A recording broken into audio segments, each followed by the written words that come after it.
Bienvenidos, soy Juan Pablo Barrer, en nombre de la Comisión de Conferencias de la Sociedad de Ingenieros de Petróleo SPE de la sección Argentina. Es un placer presentar este seminario virtual titulado Exploración Offshore en Argentina, agradeciendo a los expositores, especialmente de YPF, Sebastián Arismendi, Valeria Coenes, Tomás de Biasi y Diego Astengo. Este programa promueve la misión de la SPE de recopilar, difundir e intercambiar conocimientos técnicos. La SPE agradece a las empresas que permiten que sus profesionales se desempeñen como conferencistas, en este caso YPF.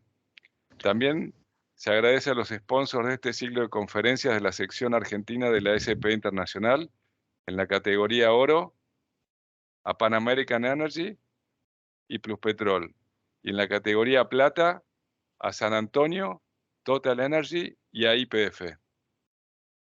Aprovechamos para mencionar la próxima conferencia virtual y sin costo para socios y no socios de la SPE, divulgadas a través de la página web de la SPE Argentina, así como a través de LinkedIn, Instagram y redes sociales. Es el 21 de abril a las 18 horas y se titula To Increase Production, Listen to Your Well, del disertante distinguido Dr. Luis Quintero. Conviene destacar que para socios de la SPE hay muchas más conferencias de disertantes distinguidos, así como acceso gratuito o con descuento a educación en línea y conferencias, suscripción gratuita al Journal of Petroleum Technology y a 6 Technical Papers cada año, así como una extensa red internacional para networking y avance profesional. A continuación, los dejo con Julio Giratori, quien será el presentador por parte de la SPE de esta conferencia. Adelante, Julio. Bueno, buenos días. El título de esta charla es La exploración offshore en Argentina y les voy a dar un breve resumen de la misma. La plataforma continental en el offshore de Argentina constituye una de las fronteras exploratorias más extensas del mundo, con potencial de albergar grandes acumulaciones de hidrocarburos. La extensión de los límites exteriores argentinos sobre la plataforma y la licitación de áreas de exploración han reavivado en este momento un gran interés por la búsqueda de recursos naturales en el mar, donde YPF y otras empresas argentinas son actores energéticos principales en la Argentina y hay un interés en continuar con toda la cultura exploratoria, expandiendo nuevos horizontes para nuestra parte técnica. YPF ha explorado extensamente el mar argentino durante su historia y registrado miles de kilómetros de sísmica marina, tanto en sísmica 2D como en sísmica 3D, para interpretar el subsuelo marino.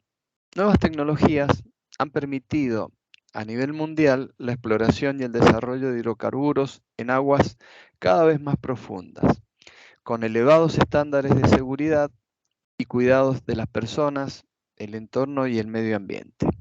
Hoy tenemos una nueva oportunidad de desafiar nuestros límites en búsqueda de la soberanía energética, generando recursos para el país que nos permitan avanzar en la transición energética, de la cual YPF también es un actor principal y destacado en la Argentina.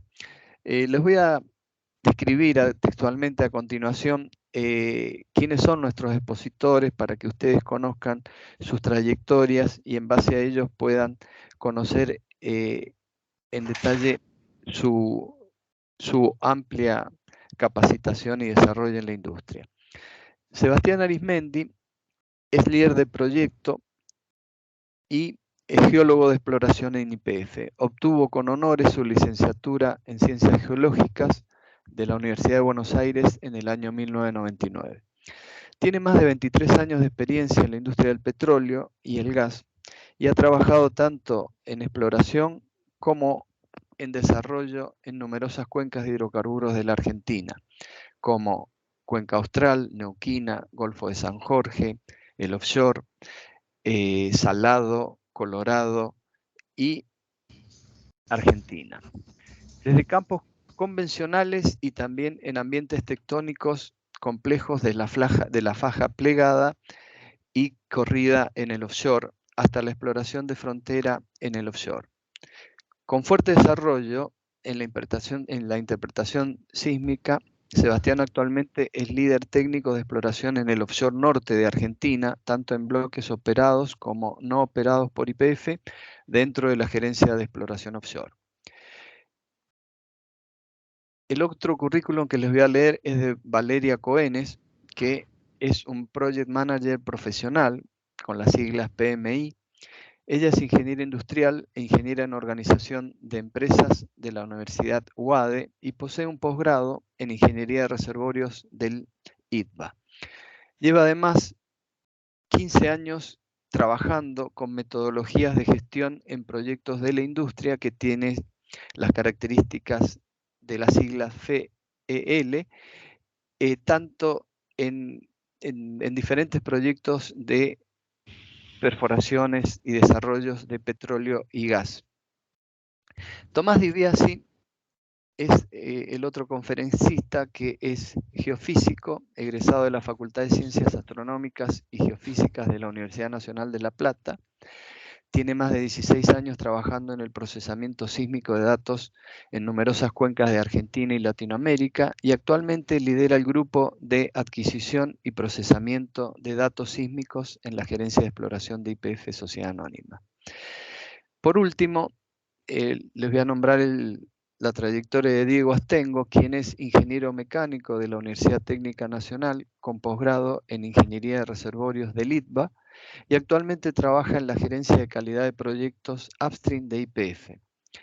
Diego se ha desempeñado como ingeniero de reservorios durante 17 años en diferentes compañías para las cuencas Austral, Golfo de San Jorge, Cuyana, Neuquina, y ha trabajado como ingeniero de proyectos para el Downstream.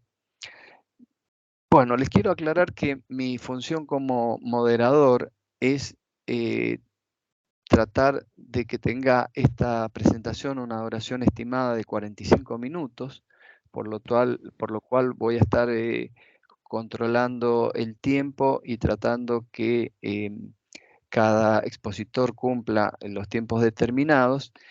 Y después de realizada la presentación por los mismos, viene una etapa de respuestas, en el cual ustedes van a poder formular sus preguntas a la presentación en el chat de esta conferencia. Al final de la presentación vamos a tratar de que los expositores respondan la mayor cantidad de las preguntas, y espero que queden muchas preguntas sin responder por el tiempo que vamos a dar a la charla. Y aquí está la función del moderador, que yo me comprometo con los asistentes que hagan sus preguntas y no sean respondidas en el lapso de del tiempo que tenemos estipulado. Me comprometo a enviar las respuestas que ellos están necesitando. Les pedimos por favor que mantengan los micrófonos silenciados durante la presentación, y los dejo con los expositores para que realicen la charla que tenemos compartida con ustedes. Muchas gracias. Bueno, muchas gracias, Julio. Sebastián, no sé si querés ir. ¿Se me escucha bien? Porque ¿Se escucha bien? ¿Está bien? Voy a compartir la presentación. Bárbaro. Mientras tanto, yo voy a aprovechar para agradecer a todos los que están conectados, agradecer al SPE por la invitación y por el espacio que nos está brindando, y a Julio en particular, porque es con él con quien venimos hablando desde el año pasado, de la importancia de dar una charla para dar a conocer esta actividad que se está por hacer en nuestro mar argentino. Brevemente les comento que la exploración offshore es una actividad, y esto lo mencionó Julio recién, que se viene haciendo en nuestro país desde hace décadas, pero que es desconocida por gran parte de la sociedad. Al punto que muchas personas se sorprendieron cuando lastimosamente se enteraron de la actividad por una mediatización que hubo del tema tras una audiencia pública que se realizó a mediados del año pasado para ejecutar una sísmica en el mar. Ahí hacemos un mea culpa desde la industria porque se mantuvo mucho silencio durante un largo periodo.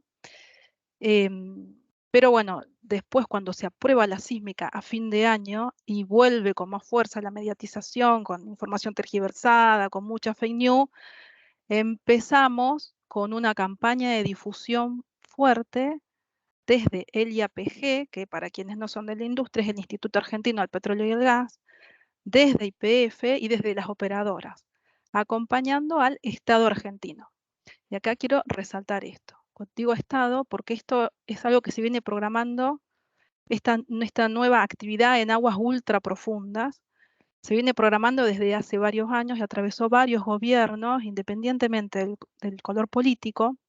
Y también digo Estado, un poco para desmitificar esta idea de que, disculpen que lo diga de esta forma simple, pero no es una ocurrencia de las empresas privadas extranjeras que quieren venir ahora a por los recursos de nuestro país, sino que esto fue una iniciativa del Estado argentino que mediante una licitación internacional invitó a las empresas del mundo a participar en una campaña exploratoria de uno de los mares, si no es el mar más inexplorado del mundo. Pero bueno, me parece que ya me estoy adelantando un poquito en la presentación, así que si te parece, Seba, pasamos a la agenda. La repaso rápido para que tengamos un mapeo de los temas que vamos a tratar, que tienen que ver con el propósito de la exploración y su estrategia, un marco global del offshore y de la exploración offshore en la Argentina. Vamos a conversar sobre algunos mitos y realidades que están dando vuelta, la exploración offshore en YPF. Ahí vamos a contar sobre el proyecto Argerich, que es el que implica la perforación de un pozo. Después vamos a relatar también sobre los descubrimientos en Namibia, que son recientes y que son una muy buena noticia geológica. Y al final, unas reflexiones. Así que, Seba, cuando gustes. Muchas gracias, Vale. De nada. Seguimos adelante entonces. Bueno, buenas tardes a todos y a todas. Muchas gracias por sumarse y dedicarnos parte de su tiempo. Ojalá esta presentación les genere interés y les brinde un panorama más acabado de la exploración offshore en la Argentina. Y comenzamos con cuál es el propósito de la exploración, ya sea en tierra como en el mar. La exploración es la búsqueda constante de nuevos activos y es parte esencial del ciclo de valor de las compañías energéticas integradas. En particular, YPF a lo largo de su historia ha realizado los descubrimientos de hidrocarburos más importantes del país y la exploración es una parte fundamental de la cultura de la compañía. Nuestra actividad se da en el marco propiciado por el Estado Nacional.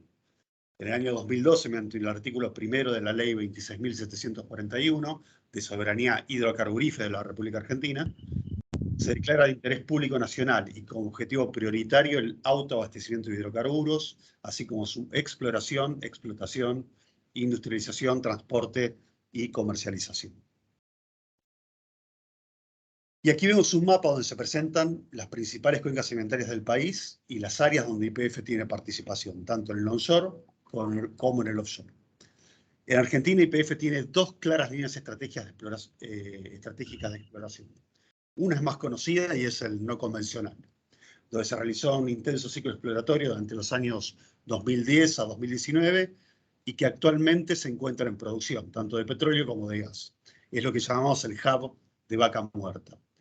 La otra línea es el offshore, donde la exploración es de frontera y donde esperamos tener un nuevo hub en el futuro. Como pueden ver, y luego vamos a volver a esto, YPF posee 4 bloques enormes en el mar argentino. Y es muy interesante comparar los recursos de una y otra zona. En el no convencional tenemos aproximadamente 29.000 millones de barriles de equivalentes de petróleo, en un caso MIN, de recursos prospectivos, mientras que en el offshore, si bien son recursos que provienen de un play análisis, tenemos 31.000 millones de barriles equivalentes de petróleo. O sea, números comparables a los de Vaca Muerta. Por supuesto, en el offshore estamos hablando de una exploración de frontera, con proyectos de alto impacto, bajas chances de ocurrencia, muy altas inversiones y estrategias de mediano a largo plazo, pero que de descubrirse sería un game changer, un cambio radical para el país. Y Y además hoy tenemos proyectos listos para perforar y esperamos poder hacerlo en el corto plazo. Por ende, Argentina tiene recursos de clase mundial no convencional y un potencial gigante por descubrir en el offshore, que es una de las regiones más extensas del mundo por explorar. La exploración offshore en el mundo actualmente se realiza en el marco de la transición energética y la descarbonización. Por un lado, y en el aumento de la demanda de energía, incluyendo el petróleo, por el otro, mientras transicionamos hacia una matriz energética más limpia. Los proyectos offshore en Argentina, como ya mencionamos, son proyectos de frontera, de alto impacto, donde predomina la innovación y la excelencia operacional, con altos estándares de seguridad, y los avances tecnológicos también han permitido la reducción de las emisiones asociadas a la producción, y los proyectos offshore además han sido vitales para el desarrollo de las economías locales y regionales. Disculpen un segundo, me voy a pasar al micrófono. ¿Se escucha bien? Sí, sí, sí. Se escuchaba bien, se escucha mejor, sí. Gracias. Perfecto, Sebastián. Muchas gracias. Bueno, si hablamos brevemente de lo primero que dijimos, de la transición energética, para empezar, podemos ver en este gráfico de barras el mix energético o la matriz energética de algunos de los principales países del mundo, donde Argentina, que está en esta posición aquí, tiene, luego de Arabia Saudita, la menor participación de carbón, que es lo que está marcado en gris oscuro, en su matriz energética. Obsérvese, por ejemplo, la diferencia del contenido de carbón, que se muestra en gris, aquí en Sudáfrica, y la Argentina, o entre muchos de los países más industrializados y la Argentina. Pero más allá de su baja participación en carbón, Argentina tiene una gran componente de gas natural, que es la menos contaminante de las fuentes de energía fósiles. Está claro que todos los países debemos realizar una transición hacia el año 2050 a una matriz más limpia, pero mientras tanto la demanda mundial de energía está creciendo y los hidrocarburos no escapan a esta tendencia, al menos en el corto plazo. En el escenario NZE, Net Zero Emissions, el petróleo y el gas reducen de manera significativa su participación, pero siguen integrando el mix energético. Como se ve en el gráfico de arriba, el petróleo y el gas caen un 75% entre 2020 y 2050, pero su demanda se mantiene alta en el corto y en el mediano plazo. Mientras tanto, las energías renovables como la solar, la eólica y otras aumentan desde el 2030. Pero es importante decir que, por un lado, además de utilizarse para la generación de energía, el petróleo y el gas tienen otros usos, como plásticos o lubricantes, o se utilizan en plantas de generación o industriales, donde se realiza captura, uso o almacenamiento de dióxido de carbono.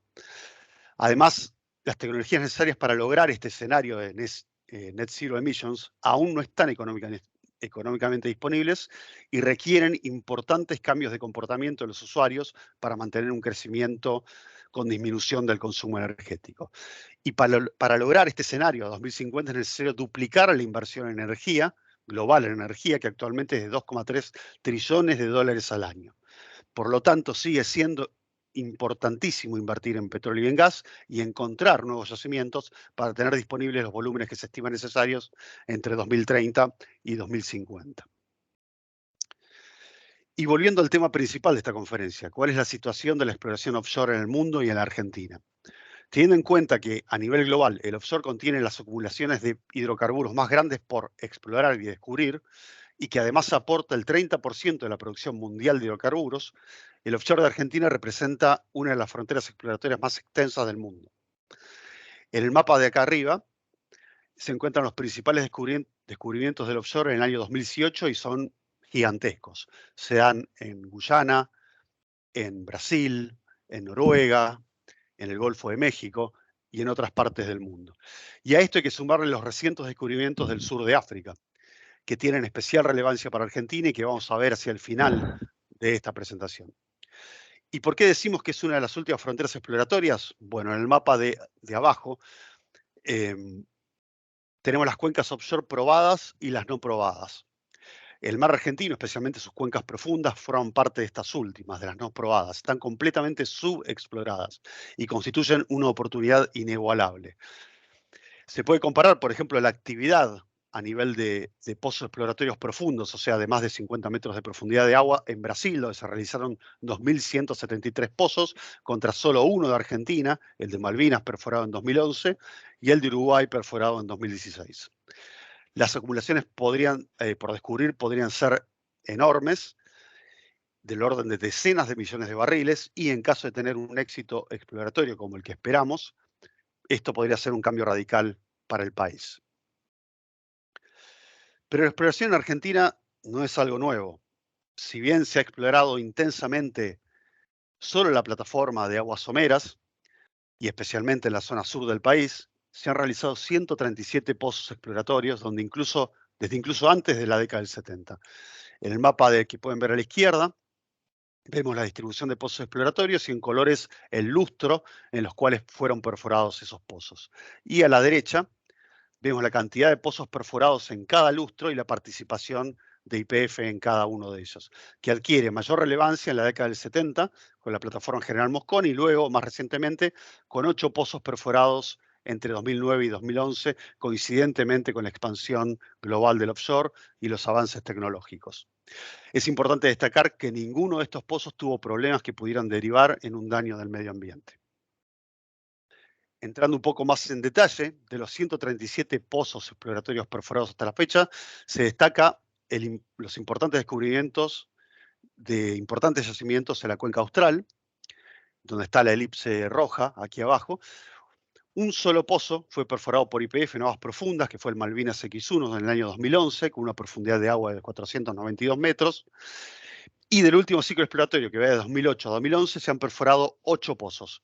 4 en la cuenca del Golfo San Jorge, por un consorcio integrado por YPF y Petrobras en 2008 y 2009. 3 en la cuenca austral, por el consorcio Cipetrol YPF, también en el periodo 2008 y 2009. Y 1 en la cuenca de Malvinas, por parte de YPF, PAE y Petrobras en el año 2011. Nótese las isobatas sobre el mapa y cómo prácticamente todos los pozos offshore de Argentina fueron perforados a menos de 400 metros de profundidad de agua. El último pozo perforado en la zona fue un pozo perforado en Uruguay en 2016 a 3.400 metros de profundidad por un consorcio integrado por Total, Shell y Statoil, actualmente de Equinor, sin encontrar los resultados esperados. Pero actualmente existe en Argentina producción de campos offshore relativamente cercanos a la costa, en la cuenca austral marina. Allí existe un sistema petrolero probado, que es la principal incertidumbre en la cuenca argentina norte, y están los importantes yacimientos de gas de Total Austral, como Carina o Vega Pléyade, que aportan aproximadamente el 20% de la producción total del país de gas, con solo 9 pozos en producción, una eficiencia tremenda. Por su parte, el yacimiento Magallanes, de ENAP e YPF, es productivo de petróleo. Existen además en la cuenca de Malvinas otros 3 descubrimientos no comerciales de petróleo y en la cuenca de Malvinas Norte el yacimiento de Sea Lion y Malvinas Sur el yacimiento de Darwin. Si nos acercamos más en el tiempo a la actualidad, se ha iniciado una nueva etapa de exploración en el offshore argentino. En 2014 la ley 27.007 plantea la reconversión de bloques que tenía Enarsa en el offshore e instala un nuevo marco regulatorio para la actividad que fue la base para lanzar la ronda 1 de licitación de bloques exploratorios. Entre 2015 y 2016 se otorgan permisos de reconocimiento, tanto YPF como Spectrum, actual TGS, para la adquisición de sísmica 2D, y se visualiza al talud como la nueva frontera exploratoria. Esto se hace realidad en 2017 y 2018 con la adquisición de sísmica 2D de aproximadamente 40.000 kilómetros en la cuenca argentina norte y sur y 12.000 kilómetros en la cuenca de Malvinas. Concluyendo esta etapa, en el año 2019, con el lanzamiento muy exitoso del concurso público internacional denominado Argentina Ronda 1 Costa Afuera, concluye esta etapa. En verde pueden verse los bloques que fueron licitados en ese momento. Dicho concurso público fue lanzado y auspiciado por el Gobierno Nacional. Y en el texto de la Resolución 65 del 2018 se puede leer que el Gobierno Nacional propicia incrementar el conocimiento y la exploración y producción de las áreas costa afuera a través de inversiones efectivas en tareas de prospección sísmica y exploratorias en general por parte de empresas con capacidad técnica y financiera requeridas para tales emprendimientos que aporten la tecnología equipos, maquinarias y demás inversiones necesarias en cada una de las áreas adjudicadas.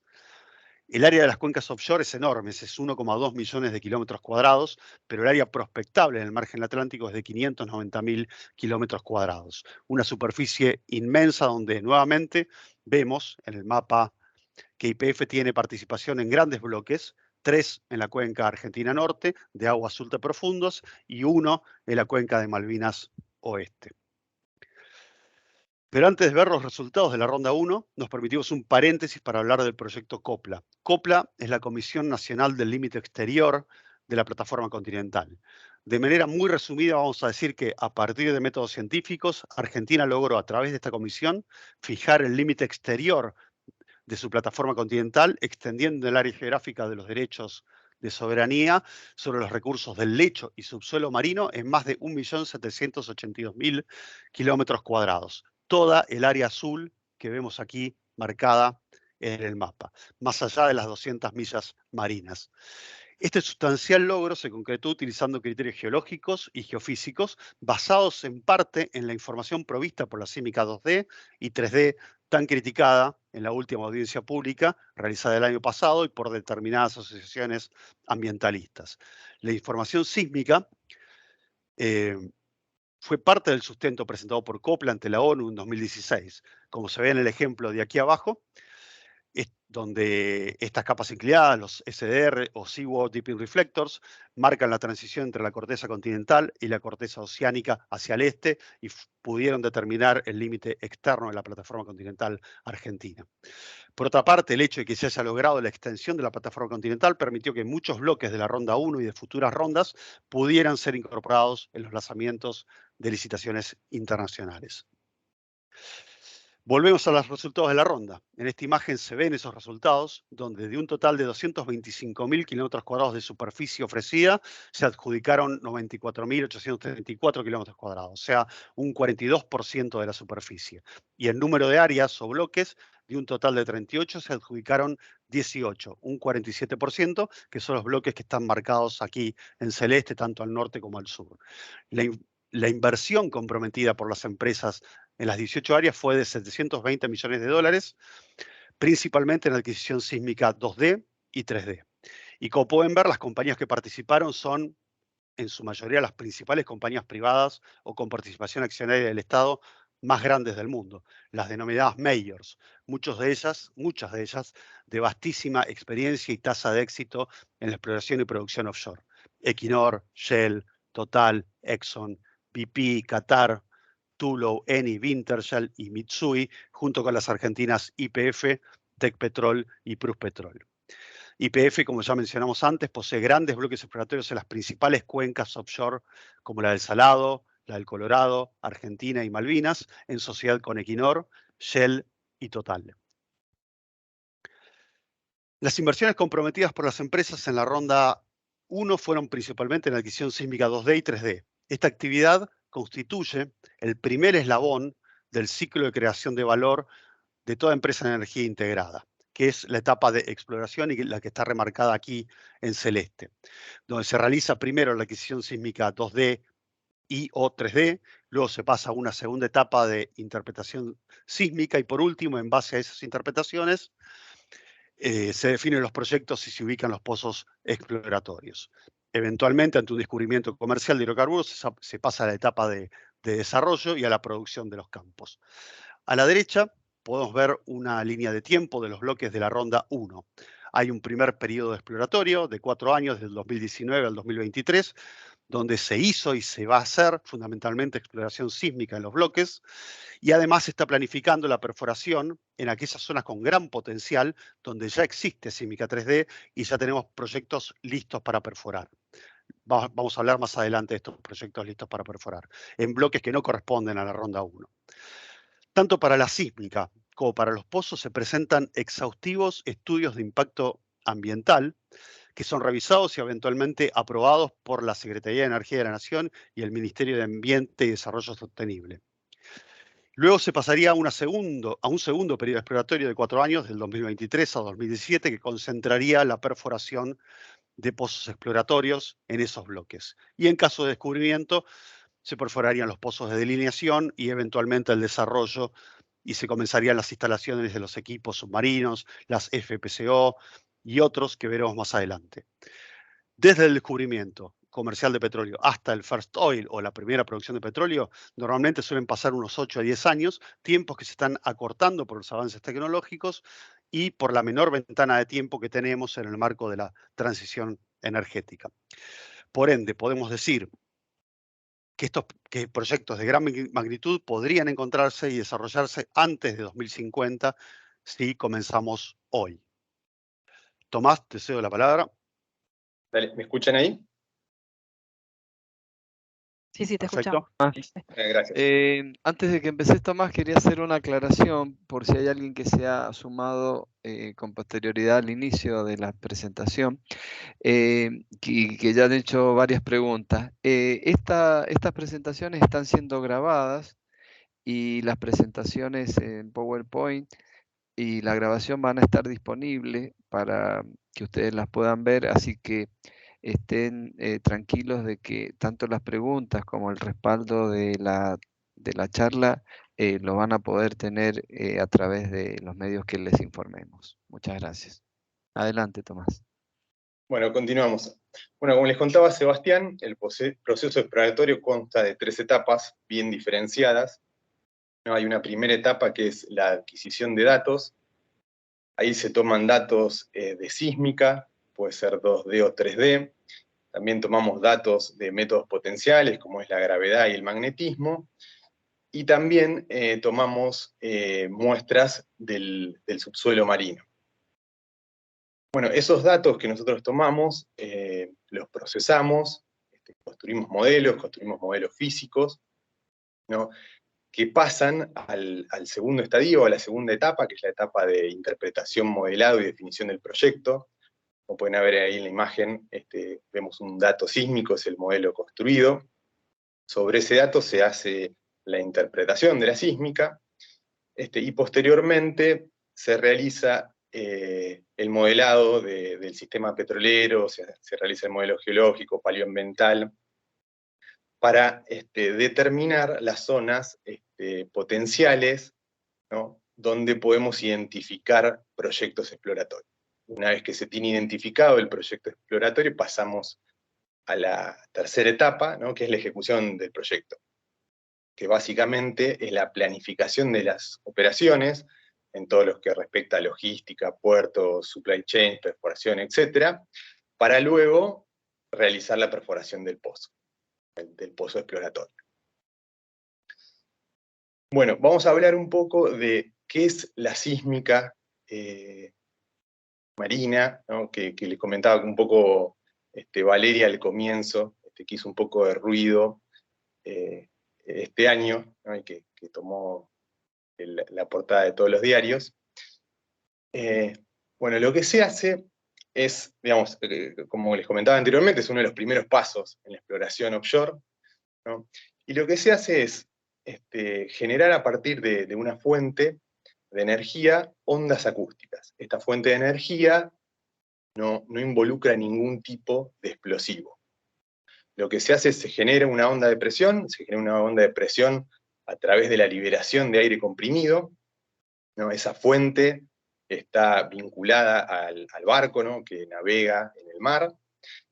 Esa fuente genera estas ondas de presión que se propagan por el medio es el agua y son las rocas de la corteza terrestre. Esas ondas, al propagarse, cuando se encuentran que cambian las propiedades físicas del medio, producen una reflexión, ¿no? Esto es, por ejemplo, cuando en el fondo oceánico, digamos, cambia el medio del agua al fondo oceánico, o cambia la composición de las rocas, las distintas capas de las rocas, ¿no? Entonces, parte de esa onda que se emitió se refleja, y esas reflexiones viajan hacia la superficie del agua, ¿no?, donde las recolectamos con unos receptores particulares, que nosotros denominamos hidrófonos, que también están vinculados al barco, ¿no? Están en unos cables que se denominan streamers, que los arrastra el barco, ¿no? Entonces, con toda esa información que nosotros colectamos, ¿no? Que es la información, son los tiempos de viaje de estas ondas, es que nosotros construimos estos modelos que les comentaba anteriormente, ¿no? Que muestran las estructuras de interés del subsuelo. Bueno, este método que les pasa, si querés, Eva, a la siguiente. Este método que les comentaba, sinceramente no es nada novedoso. Se realizó, como les contaba Sebastián, en la ronda 1, en los años 2019 y 2020, se adquirieron 10.000 kilómetros lineales de sísmica 2D y unos 18.000 kilómetros de sísmica 3D, que se suman a un montón de sísmica offshore que tenemos en la Argentina, ¿no? Que ustedes la pueden ver en el mapa, en la imagen, ¿no? Tenemos tanta sísmica como unos 300... perdón, me corté un cachito. ¿Me están viendo ahí? Hola. Sí, sí, te escuchamos y te vimos. ¿Sí? Perfecto. Disculpen.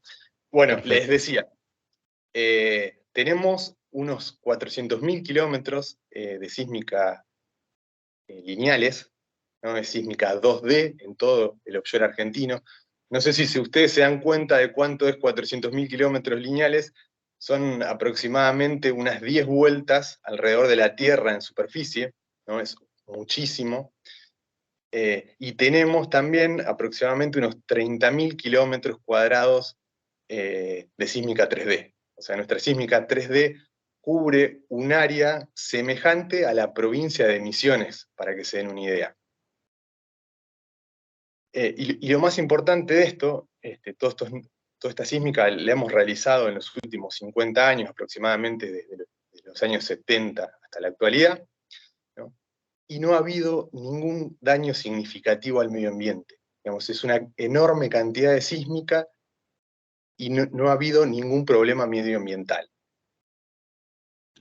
Bueno, ahí en el mapa pueden ver esto que les estoy comentando, ¿no? Cuál es toda la cobertura de sísmica. Si tengan en cuenta que la sísmica que ven en colores amarillos, ¿no? Es lo que resta por adquirir de los compromisos de la ronda 1. Pero todo el resto se adquirió en los últimos 50 años. Tome una pequeña aclaración acá. Sí. No, lo que está en amarillo ya está adquirido. Ya está adquirido. Falta todavía adquirir compromisos de la ronda 1, pero toda esta 3D en la zona de Malvinas y toda esta... Sí. Disculpen, es que estoy Hasta viendo con el teléfono, se cortó la conexión. Estoy mirando el sector norte, ¿no? De la 2D. A eso me refería. Perfecto. Adelante, Seba. Muchas gracias, Tommy.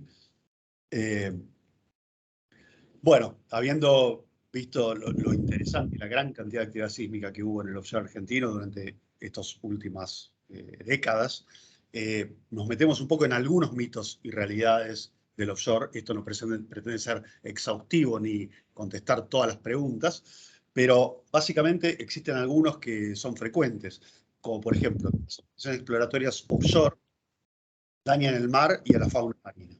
Esto no es así. Especialmente las operaciones de prospección sísmica no dañan ni a la fauna ni al entorno marino. Que las operaciones offshore son más riesgosas o inseguras que las realizadas en tierra. No, los estándares de seguridad, tanto en tierra como en mar, han sido elevados, desde siempre han sido elevados, pero en los últimos años se han incrementado, digamos, los estándares de seguridad, tanto en mar como en tierra, para minimizar el riesgo durante las operaciones. Un tercer mito es que los derrames, esto más asociado con la perforación de pozos quizá, que los derrames en el mar son frecuentes y pueden quedar sin control. No, los nuevos sistemas y tecnologías implementados aseguran la prevención y el control casi inmediato de derrames en el mar, y más adelante vamos a ver también algunas estadísticas en relación a los derrames offshore. Y que los desarrollos offshore generan riqueza solo para las compañías involucradas. Esto tampoco es así. Países como Noruega han alcanzado altísimos niveles de vida por el aporte de los desarrollos offshore, Brasil y Guyana han incrementado sus ingresos y su Producto Bruto Interno gracias a los campos offshore descubiertos y desarrollados en los últimos años. Podemos decir que en general las tareas costa afuera se realizan con el máximo nivel de seguridad de la industria, con especial dedicación a la protección de las personas, el medio ambiente y el entorno local.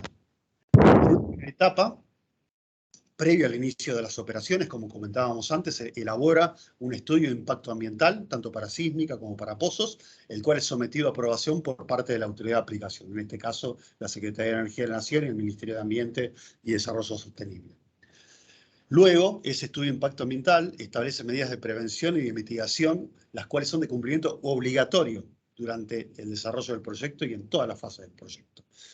Y además, las principales medidas de prevención y mitigación a implementar durante los proyectos costa afuera son, y esto tampoco es exhaustivo, que los trabajos se hagan acordes a la estacionalidad, o sea, por estaciones. Hay estaciones que son más sensibles que otras para realizar determinadas operaciones en el mar.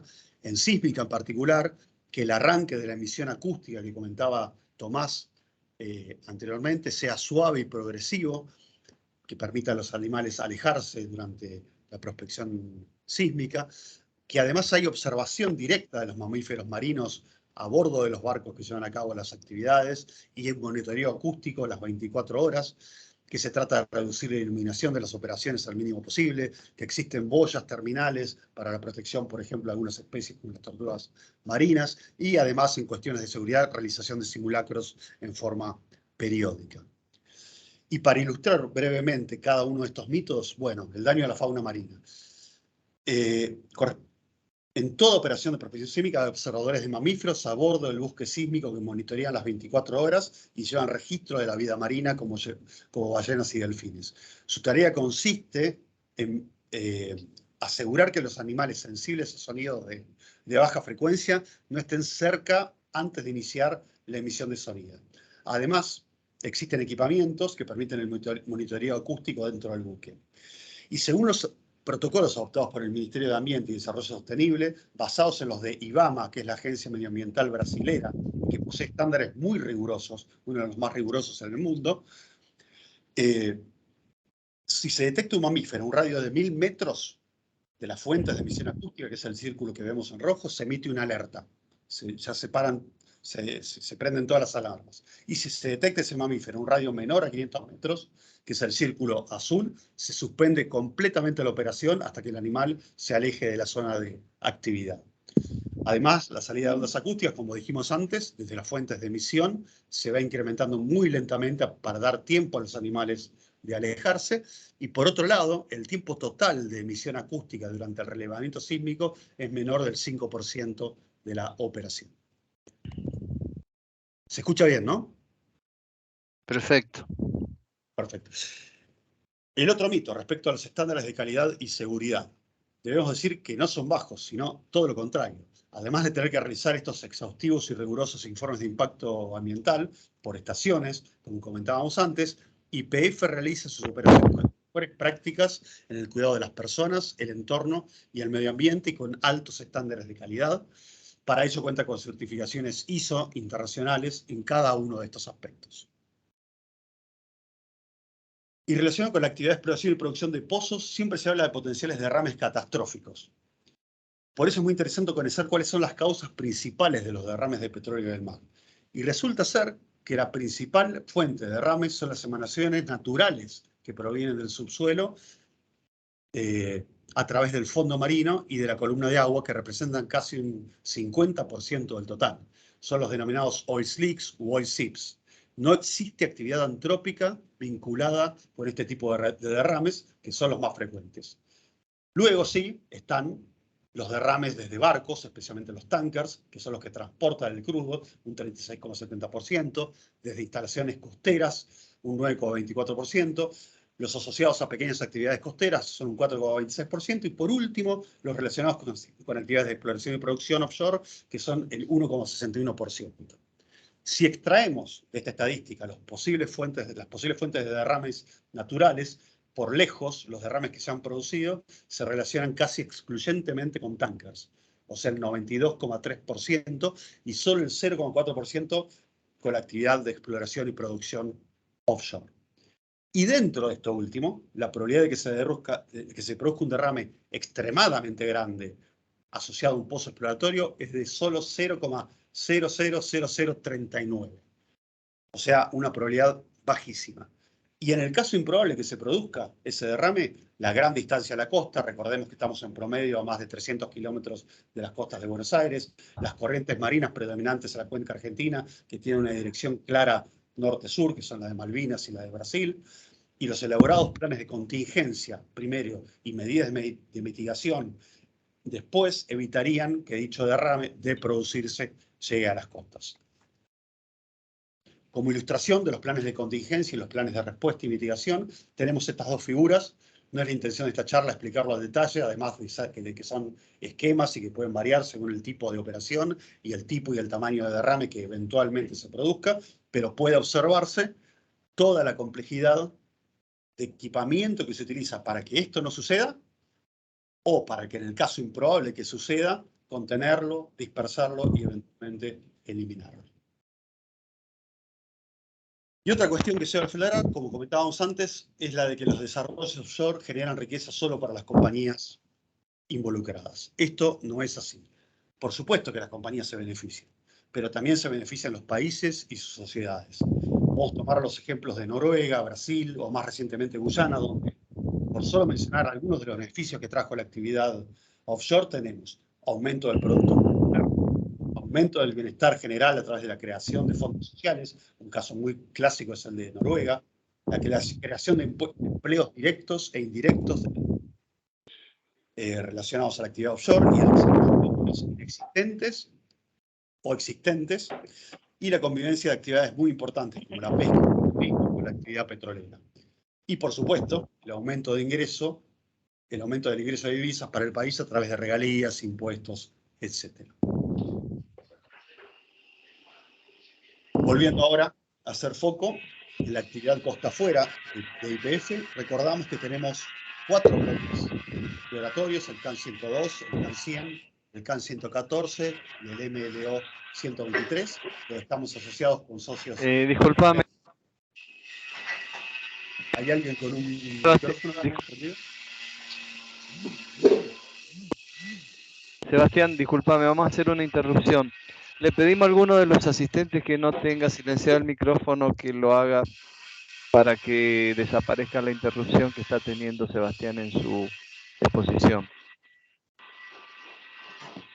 Hola Julio, ahí silencio a todos y lo vuelvo a habilitar a Sebastián para que siga. A ver, ahí va. Gracias.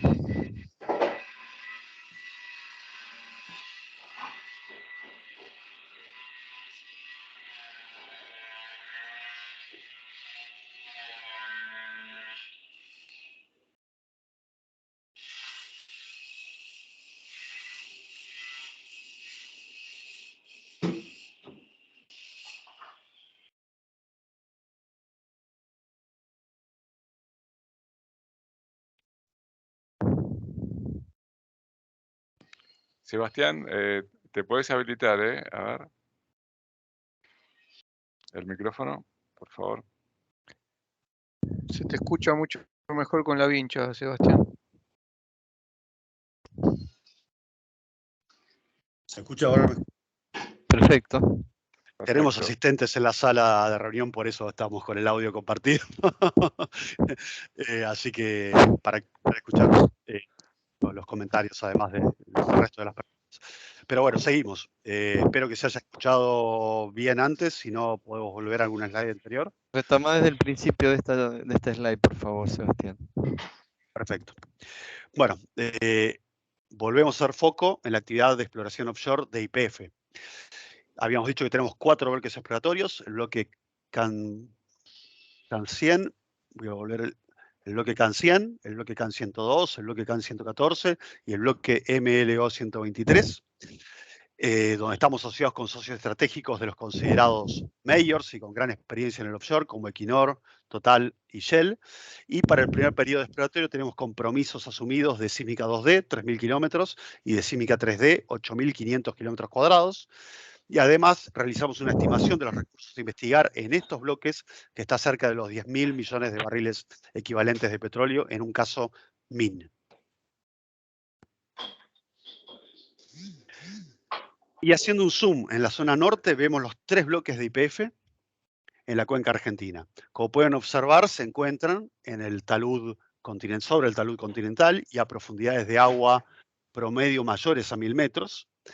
En el bloque CAN 102, al norte, YPF tiene la operación y es socio de Equinor. En el bloque CAN 114, al sur, YPF es socio de Equinor, quien tiene la operación. Y en el bloque CAN 100, que es una enorme área de cerca de 15.000 kilómetros cuadrados, que no formó parte de la ronda 1, ya que fue reconvertido a partir de un antiguo bloque de YPF denominado E1. Ese bloque actualmente se llama CAN 100 y está integrado por un consorcio liderado por Equinor, junto con YPF y con Shell. Allí, la idea es perforar en el corto plazo el proyecto Algerich. Este proyecto se encuentra a unos 300 kilómetros de las costas bonaerenses, posee un recurso a investigar de aproximadamente 1.700 millones de barriles equivalentes de petróleo, en un caso MID, a una profundidad de agua de 1.500 metros, pero además el bloque exploratorio posee un upside enorme de 7.500 millones de barriles equivalentes de petróleo. El pozo Algerich va a ser el primer pozo exploratorio de aguas ultraprofundas de Argentina, o sea, de más de 1.500 metros de profundidad.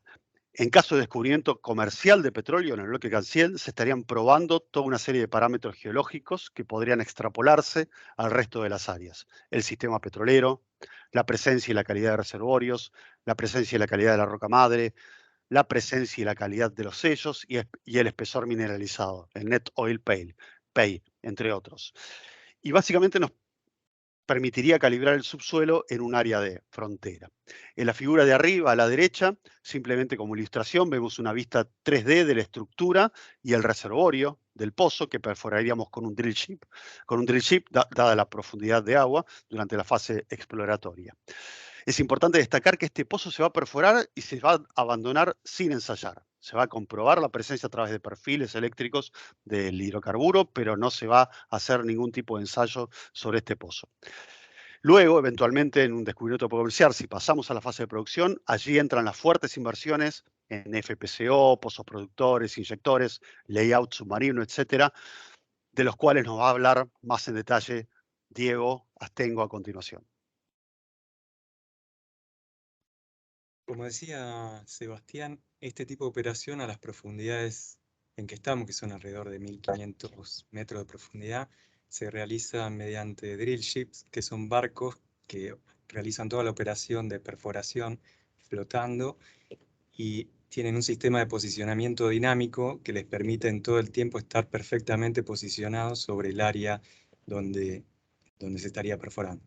A su vez, estos barcos mantienen un soporte continuo de diving vessels o barcos de mantenimiento que hacen ida y vuelta a las costas más cercanas para aprovisionar, como así también helicópteros que revisan o traen a la tripulación de este tipo de barcos con varios vuelos semanales y hacen soporte en cualquier emergencia del personal del barco. A su vez, el barco está conectado por lo que denominamos Lower Marine Riser Package, que es una tubería de gran diámetro que está conectada con este conector, el MRP, al fondo marino, a la BOP, que es la válvula de seguridad que utilizan estas operaciones en el mar para evitar cualquier tipo de derrame dentro del agua.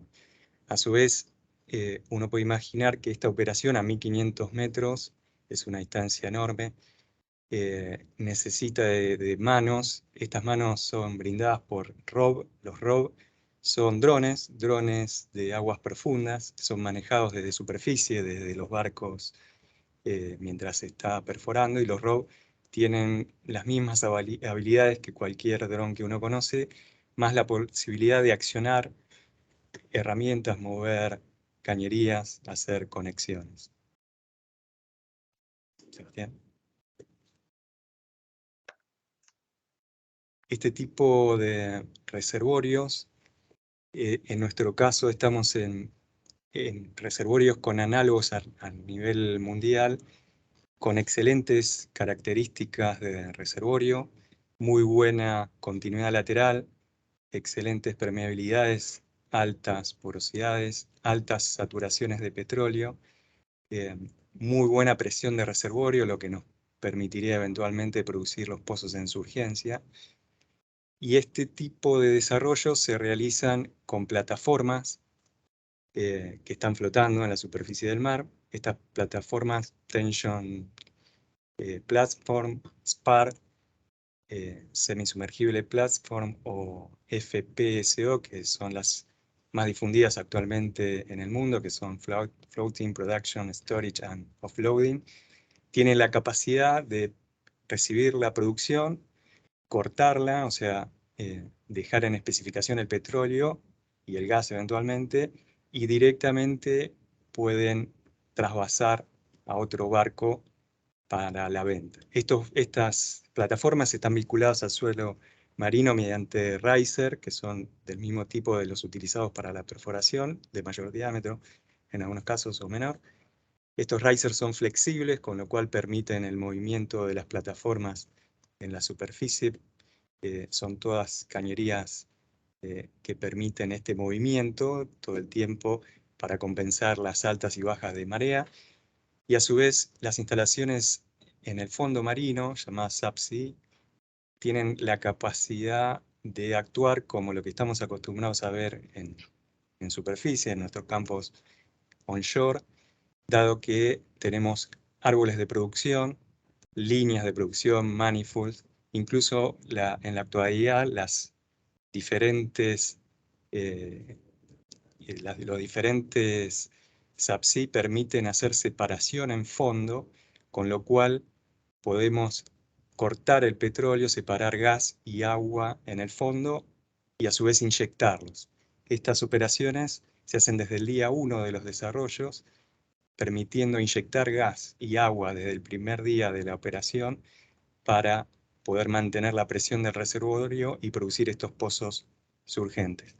A su vez, toda esta operación, como les decía, estas plataformas exportan directamente barco a barco. No necesitamos una cañería de 300 kilómetros eventualmente para unir con el puerto, con tierra firme, sino que se vende a través de barco a barco, ya sea llevándolos al continente o exportándolos directamente a otro país.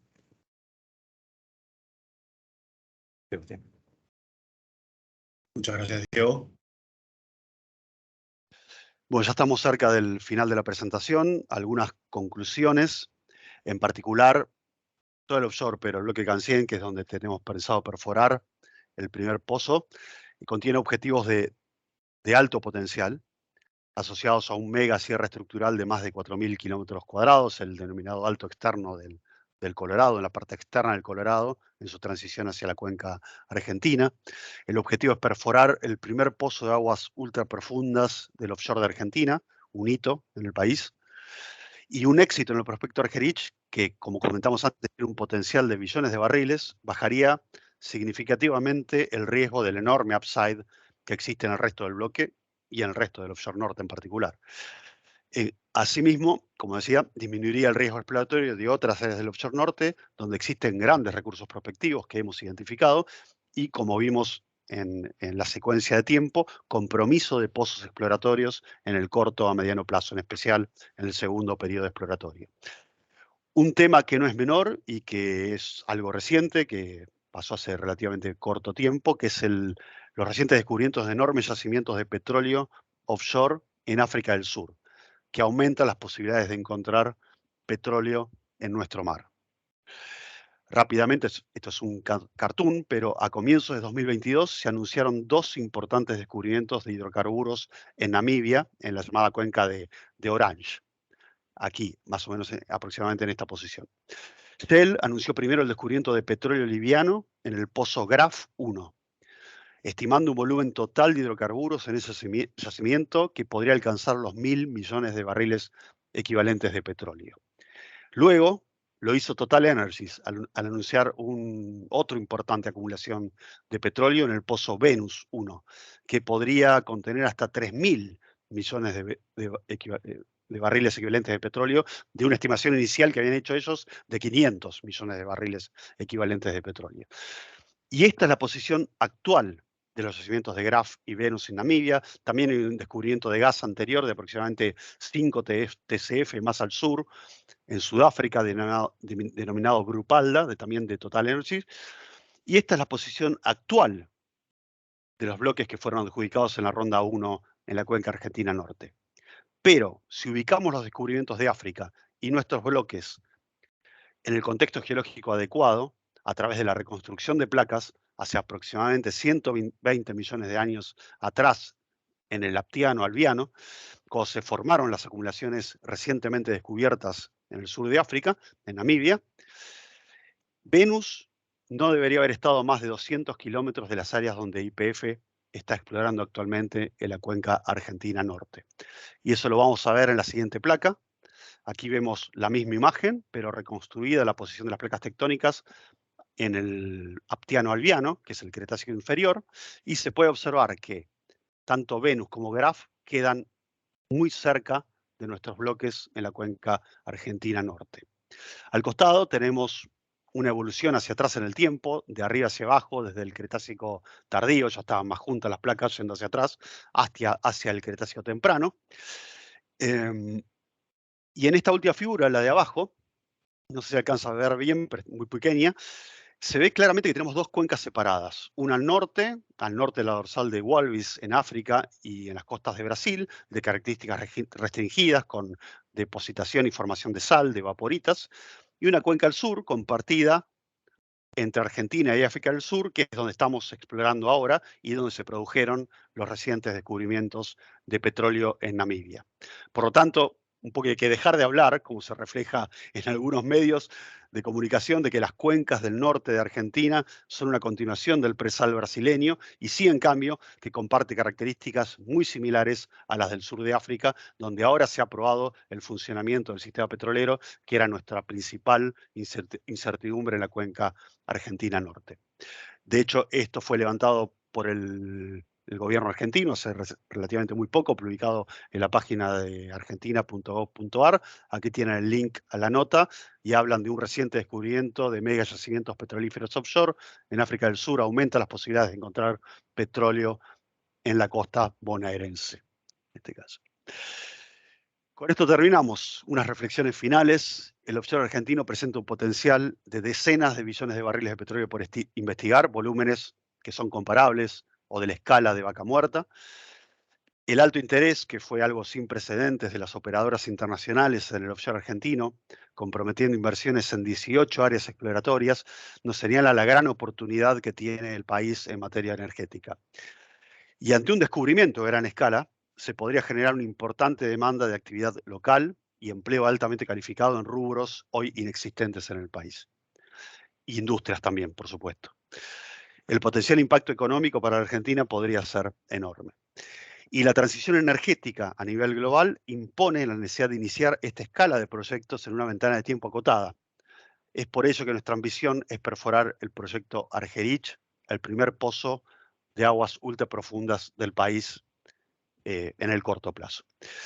Antes de hacer los agradecimientos finales, quisiera hacer un llamamiento, ya que estamos todos aquí.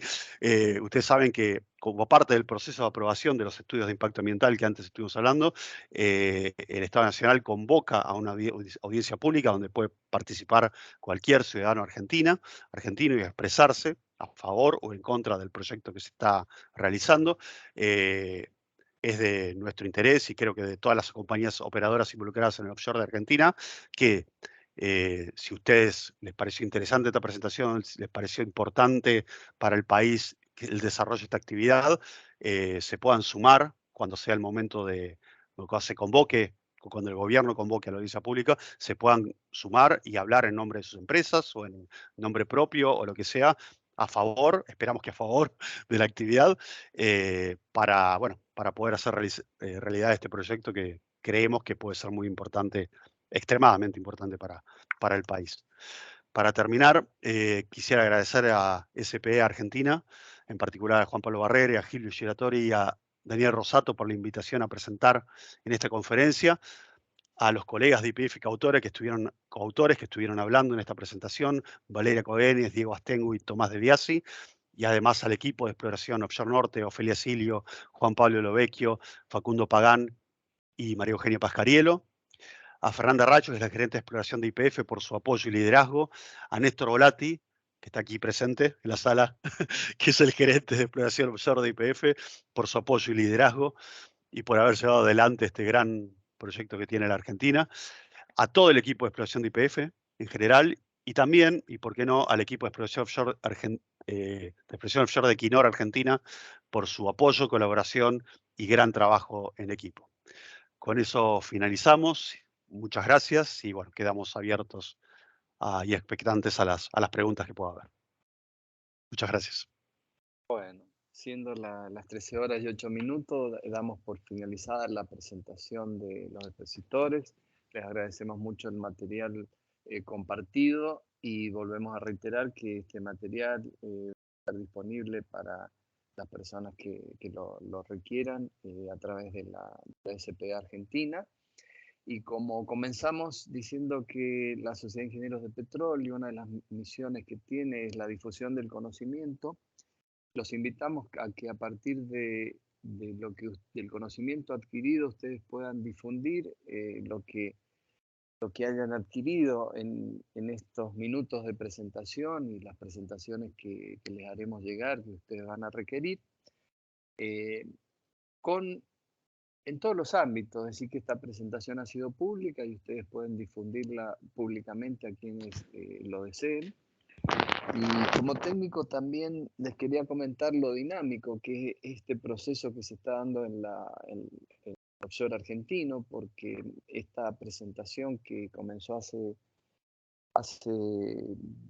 unos meses atrás y después se cristalizó hace unas semanas, ha tenido esta buena noticia de que los técnicos ven con mucho entusiasmo este nuevo escenario que hay de descubrimientos en las costas de África, que puede ser gran avance para toda la parte técnica del offshore argentino. Bueno, vamos a pasar a la primera pregunta que tengo acá de Marcelo, y él está preguntando que si se está tomando alguna analogía o contacto con empresas y entes gubernamentales de Brasil, que es considerado como un caso exitoso, y que esto nos pueda servir para aprovechar la curva de aprendizaje ya pasada por el país vecino y de esta forma ser más eficientes. Bueno, comienzo yo con la respuesta, después si quieren complementan. Bueno, hemos mencionado que el gobierno argentino ha tenido contacto con la Agencia Medioambiental brasileña, que es IBAMA, para adoptar los protocolos medioambientales que son muy rigurosos, como comentaba antes, y que incluso son más rigurosos que los que existen en el Mar del Norte o en Canadá. Son muy rigurosos y el gobierno argentino los ha adoptado y forman parte del proceso de análisis, de aprobación de los estudios de impacto ambientales. Eso en relación a los estudios de impacto ambiental. Después, por supuesto, que estamos tomando el caso brasileño como un caso de analogía entre lo que podría ser para la actividad, digamos, productiva, social de un país, tener un éxito exploratorio y un desarrollo offshore de tal magnitud.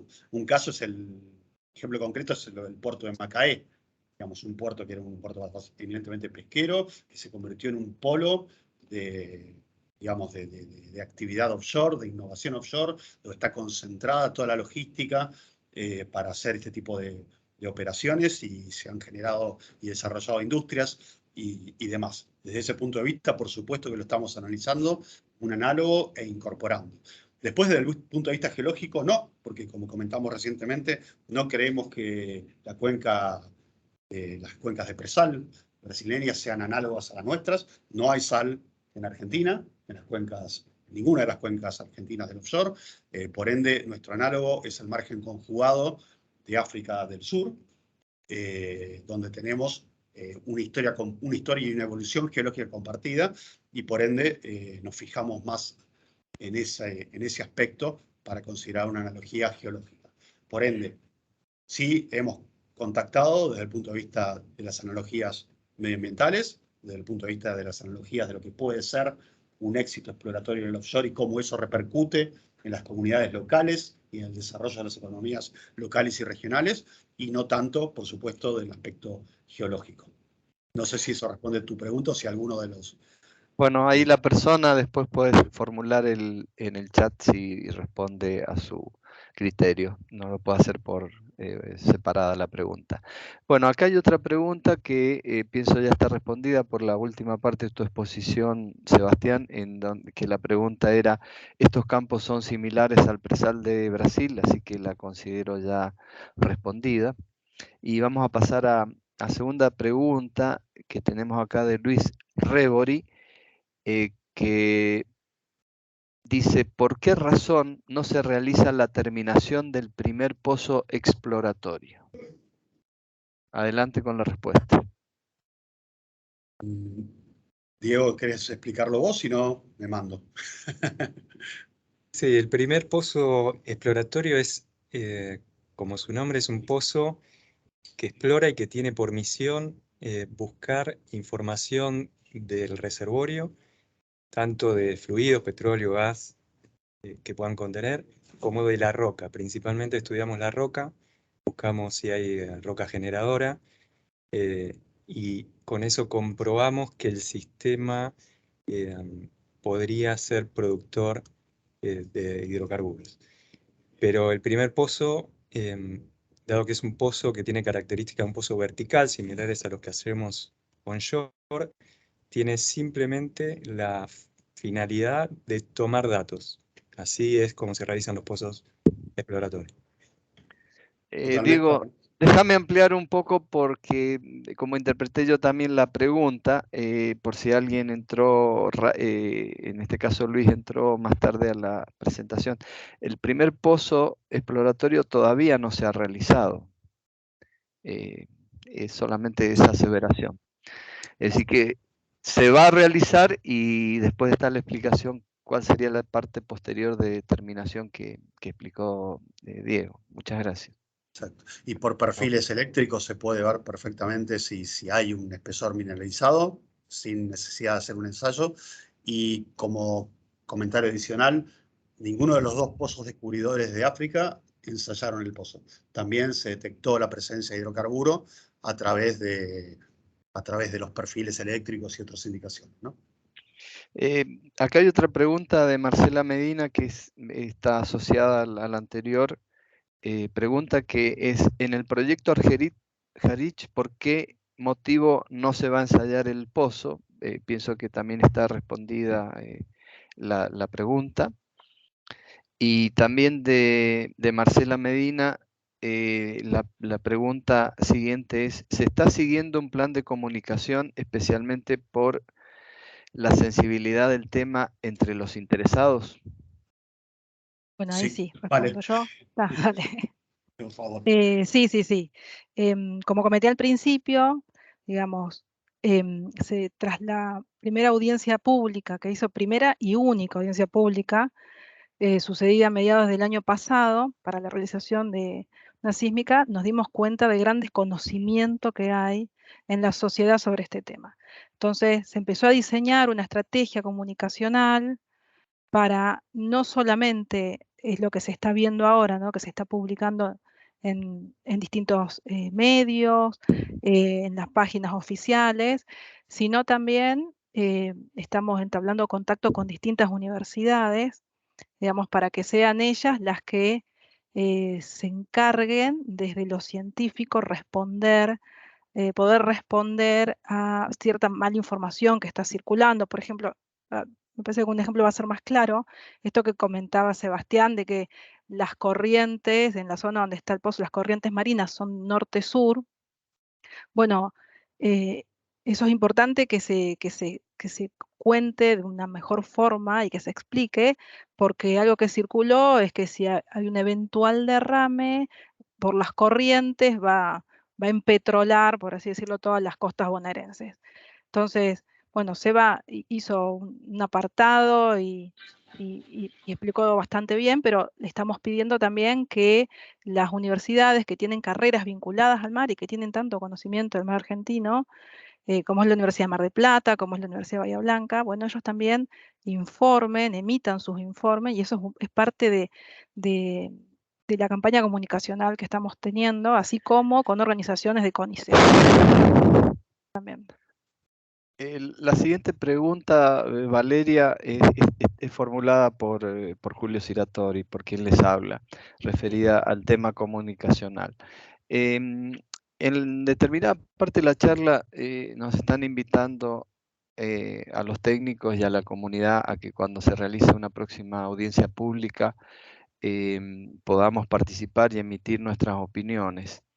Sería importante que antes de que se produzca esa audiencia pública, los técnicos, los ciudadanos y personas que estén interesadas podamos acceder a una información actualizada de este proyecto, de lo que se trata en la audiencia pública, por parte de, en este caso, de YPF, en donde, bueno, ustedes coloquen como empresa sus detalles del proyecto, así como también regulaciones, resoluciones que hay a la fecha y otra información actualizada para que evitarnos a los que queremos a lo mejor participar, empezar a hacer una búsqueda de información googleada que puede no estar alineada en el tiempo, que sea obsoleta para esta audiencia pública, ¿no? No es una pregunta, es una solicitud para contar con información. Sería interesante tenerla tanto la SPE como cualquier ciudadano que pueda acceder a esa información de parte de las personas que están más informadas, en este caso ustedes. Perfecto, sí, está dentro de nuestro plan comunicacional. Cuando tengamos, digamos, más ciertas las fechas de próximas audiencias, nosotros estamos elaborando y vamos a tener preparado material para acercarle a las personas que estén interesadas en participar. Parece que es un espacio muy importante. La audiencia pública, digamos, es importante para la sociedad en general, que se realice para que aquellos que no conocen pregunten, se informen, y para que aquellos que sí tenemos más conocimiento técnico de la materia, podamos compartir con nuestros conciudadanos de qué se trata la actividad que se está por hacer. Entonces, sí, ese material lo vamos a disponer. Bueno, acá tengo otra pregunta realizada por Nuncio Palermo y que dice, ¿qué le recomiendan a estudiantes avanzados de geociencias e ingeniería que quieran ser partícipes del aprovechamiento del potencial offshore en el país? Bueno, obviamente que primero que vengan a trabajar YPF. Después del descubrimiento, el Departamento de Exploración Offshore va a crecer muchísimo.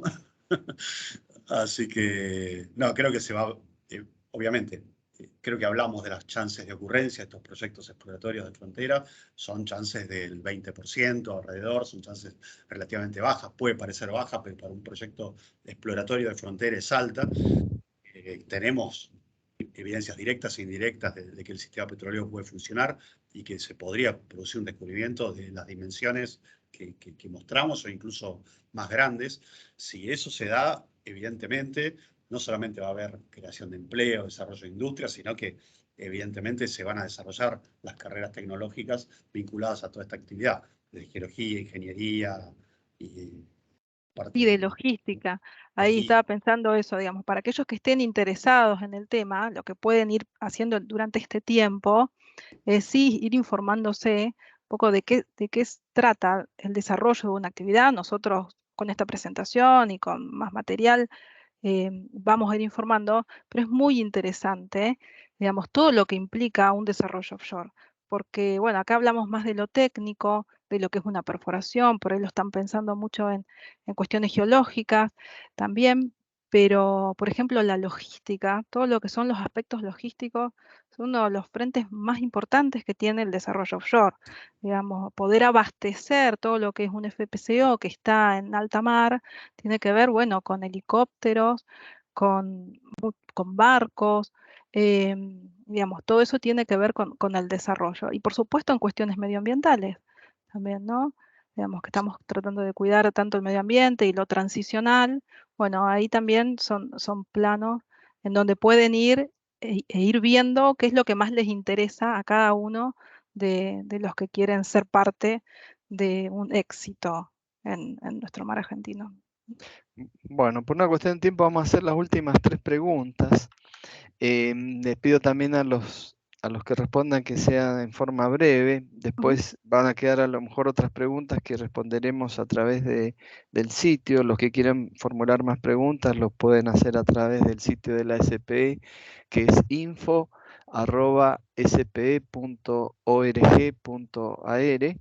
Y la siguiente pregunta es, ¿el offshore de Argentina compite con Vaca Muerta?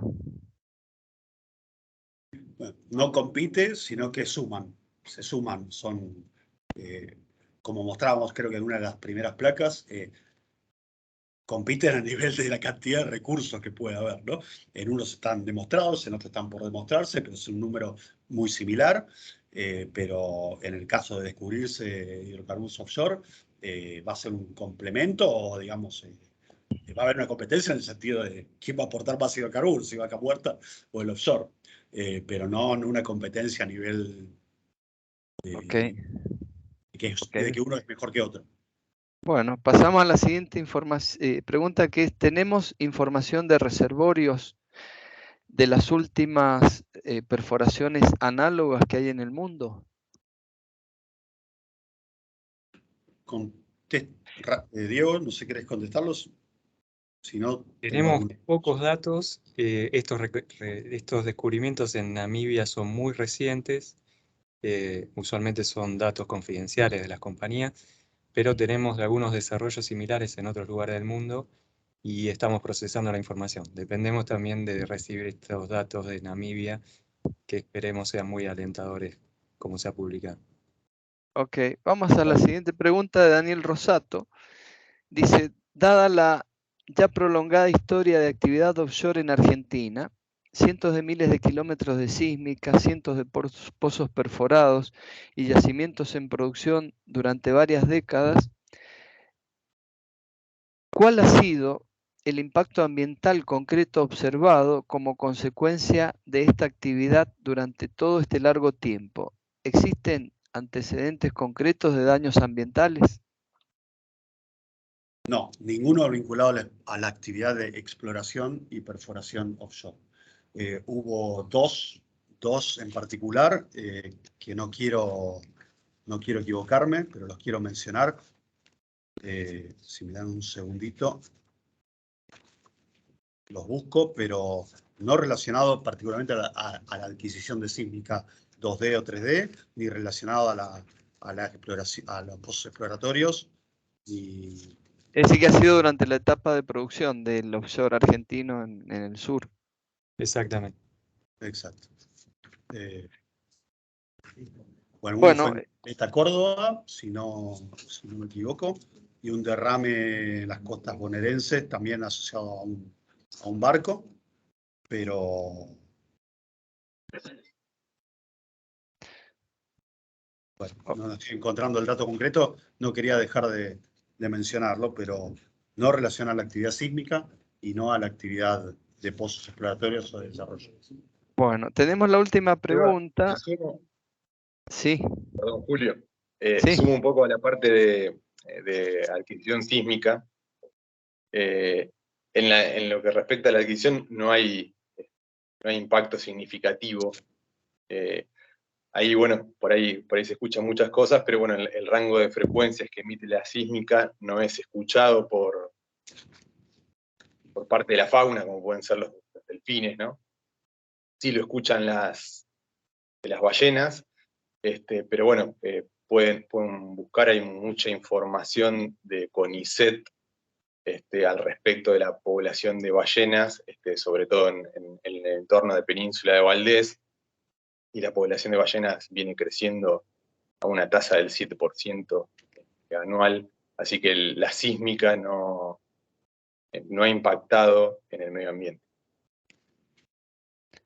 Estoy recordando un antecedente de la sísmica 3D que hizo la compañía PAE en el Golfo San Jorge en el año 2010 o 2011, si mal no recuerdo. Hubo algún tema con que supuestamente debido a esa actividad hubo un descenso, una disminución en el desembarque de Merluza, que bueno, recientemente ha habido un fallo en contra de esa, que estaban realizando algunas cámaras pesqueras, y hubo fallo en contra porque no había suficientes evidencias como para corroborar que la actividad sísmica había sido la causante de esto. De hecho, nosotros 2 años antes habíamos hecho en la misma zona la 3D de Golfo San Jorge, un poquito más chica que la de PAE, pero 2 años antes se ve un incremento en la producción de merluza coincidentemente con la actividad sísmica de YPF en esa misma área.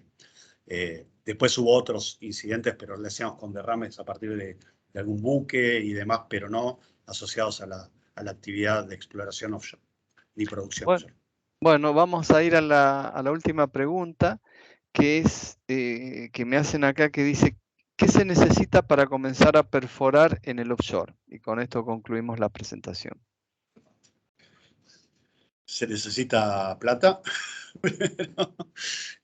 No, ya tenemos todo listo para empezar a perforar en el offshore. Especialmente en este bloque, el CAN100, que era un bloque antiguo de YPF, que era ya denominado E1, a partir de la ley de reconversión que les había comentado antes. Ese bloque se achicó, se pasó a llamar CAN100, luego entró Equinor a la operación y Shell como socio.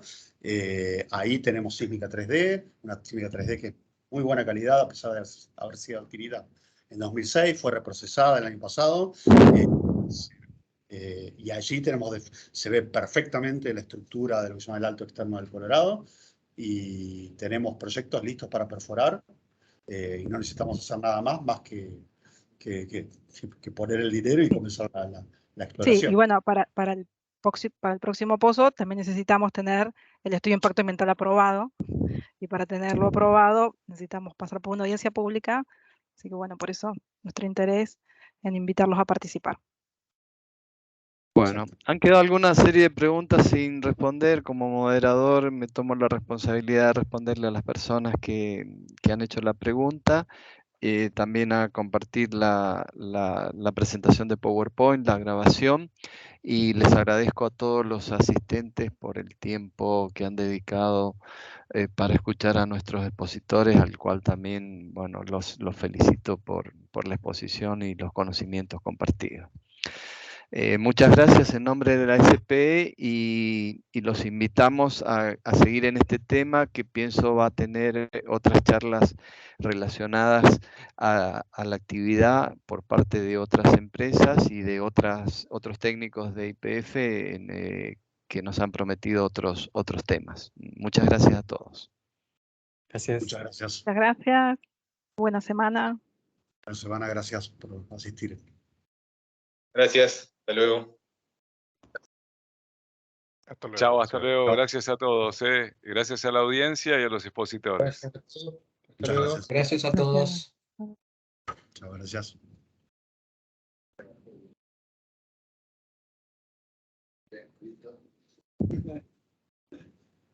Bueno, bien llevado. Salió bueno, ¿no? Así que.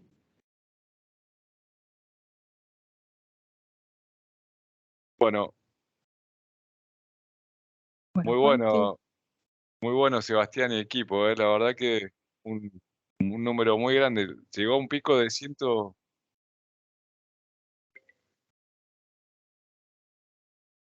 Sí. Sí, estamos escuchando, de 100 y pico, ¿no? 100, sí, casi 120. A ver, esperen Wow. que... Sí.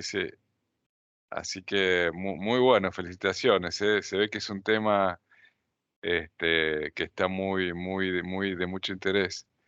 La fecha, algo mencionaron de la audiencia, todavía no está definido, ¿no? La fecha, No, No todavía está no. definido. pero alguna para mayo, junio, ¿alguna expectativa o no se sabe Tenemos nada? expectativas de que sea aproximadamente para esa fecha, pero todavía Ok, el Sí, Ministerio no ha convocado a la audiencia pública. claro. Además, tenemos noticias de que probablemente haya una primera instancia de consulta pública a través de una página web previa a la audiencia.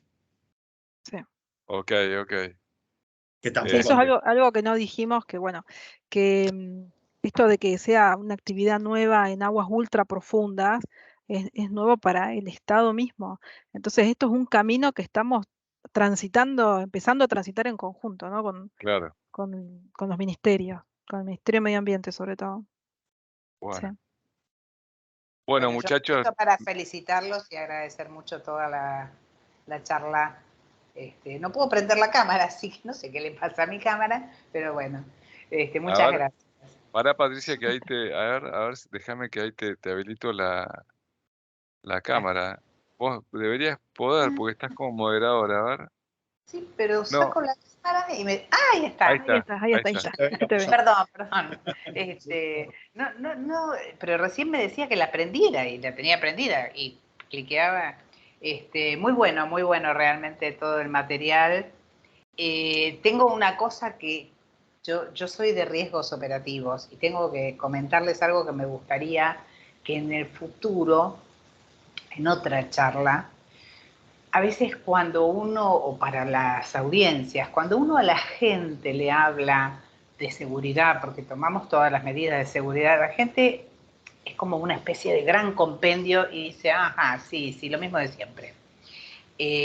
Yo recuerdo bien haber estado, cuando estábamos en Pan American, Bridas era todavía, hacer una audiencia pública en Mendoza, y lo que hicimos fue detallar riesgo por riesgo todas las cosas que se van haciendo y que se van teniendo en cuenta, y contestar las preguntas.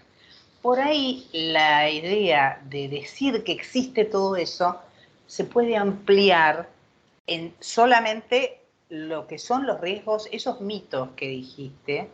Está bueno, está buenísimo desmitificarlos, pero con medidas por ahí más concretas. Si lo encuentro, le voy a mandar una cosa que yo tengo de la seguridad en Noruega, de riesgo, manejo de riesgos offshore en Noruega, para que analicen, o lo analicemos si quieren, yo colaboro sin ningún problema, y así hay como cosas más puntuales. Nada más. No, por supuesto. Nosotros Bueno, estamos trabajando, somos socios de Equinor, que es la empresa noruega de sí, excelencia, sí. todos los bloques en los que en los 4 bloques en los que estamos, Sí, somos lo de tengo claro. Equinor. Ellos son los que están a cargo del estudio impacto ambiental del pozo y de gran parte de la sísmica 3D, nosotros de la sísmica 3D del 102. O sea que conocemos cuáles son. Obviamente no era, creo, No era digamos, el scope de hoy, no era el scope. era una discusión más general, por eso pusimos algunas cosas más generales pero por supuesto, eso es algo que estamos relevando. Yo digo más para la audiencia, porque Sí, creo sí, que hay sí. algo de divulgación, esta cosa que decía Julio, la comunicación, que tiene que ser como más de divulgación a nivel de la gente o de las personas que van a una audiencia pública. No, Pero por bueno. supuesto. Así, bueno, obviamente expone, digamos, que realizó el estudio de impacto ambiental detalladamente, es el que más tiempo tiene para exponer y supuestamente detalla punto por punto las medidas que se toman, cosa que no fue tenida muy en cuenta en la charla, en la audiencia pública anterior, porque No. capaz que habló media hora, después fue palo, desde distintos lugares. Sí. Pero sí, no, por supuesto que es algo que estamos elaborando documentos, detallando cada acción que vamos a llevar a cabo. No, eso lo sé porque conozco a la gente también de Equinor que está trabajando en eso. Pero de alguna manera, bueno, para la próxima o para la audiencia es bueno. Sí, claro, sin totalmente. duda. Así que bueno. Bueno, Gracias. muchísimas gracias. No, Gracias, Juan, por por favor. darme el link. No lo encontraba por ningún lado. No, Tema por favor, ese. por favor.